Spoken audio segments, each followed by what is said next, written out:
क्या आप मान सकते हैं कि एक गुड्डा, हाँ, एक साधारण सा गुड्डा किसी की जान ले सकता है? क्या आप यकीन करेंगे कि एक बच्चा हर रात अपने गुड्डे से बातें करता था और वो बातें किसी मासूम की नहीं बल्कि किसी पागल आत्मा की लगती थीं? ये कहानी है एक माँ, उसके बेटे और उस गुड्डे की जिसने एक पूरे परिवार की जिंदगी तबाह कर दी। कहानी की शुरुआत होती है मुंबई के एक भीड़-भाड़ वाले इलाके में, जहां एक 6 साल का बच्चा अर्जुन अपनी माँ शालिनी के साथ एक छोटे से फ्लैट में रहता था। पिता की मौत हो चुकी थी। शालिनी अकेली ही अर्जुन को पाल रही थी। एक आम सी जिंदगी चल रही थी, जब तक कि अर्जुन को एक दिन स्कूल से वापसी पर रास्ते में एक पुराना सा गुड्डा नहीं मिल गया। माँ देखो, कितना प्यारा गुड्डा है, अर्जुन ने खुशी से चिल्लाया।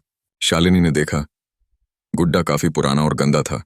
उसके कपड़े फटे थे और एक आंख भी गायब थी। उसने मना किया, नहीं बेटा, यह गंदा है, किसी ने फेंका होगा। लेकिन अर्जुन जिद करने लगा।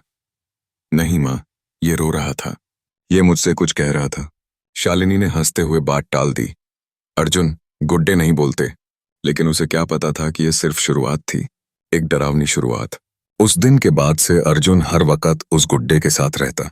सोते वक्त भी उसे गले लगाकर सोता था। धीरे धीरे उसके व्यवहार में बदलाव आने लगा।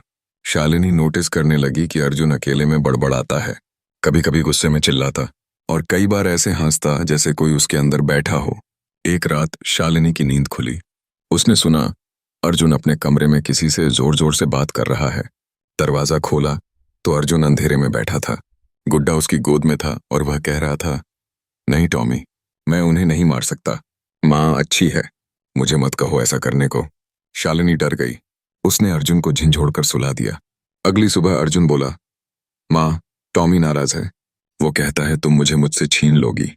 शालिनी सन्न रह गई। अब घर में अजीब घटनाएं होने लगीं। लाइट्स अपने आप बुझ जाती, बर्तन गिरते, दरवाजे खुलते बंद होते। एक दिन शालिनी ने देखा, दीवार पर किसी बच्चे की हैंडराइटिंग में लिखा था, मुझे वापस दो या मैं सब खत्म कर दूंगा। उसी शाम शालिनी अपने बेटे को डांट बैठी, तू पागल हो गया है क्या अर्जुन? ये सब तू ही कर रहा है ना? अर्जुन का चेहरा एकदम बदल गया। उसने धीमी आवाज में कहा, माँ मैं नहीं, ये टॉमी करता है और अब वो बहुत गुस्से में है। शालिनी ने डर के मारे गुड्डा उठाया और बाहर फेंक दिया। लेकिन रात को वही गुड्डा फिर से अर्जुन के बिस्तर पर था। अब शालिनी ने एक तांत्रिक को बुलाया। तांत्रिक ने गुड्डे को देखकर कहा, ये कोई आम खिलौना नहीं है, इसमें किसी आत्मा का वास है, किसी बच्चे की आत्मा जो मरने के बाद चैन नहीं पा सकी। उसने बताया कि यह आत्मा बहुत शक्तिशाली है और अब अर्जुन को पूरी तरह अपने वश में करने लगी है।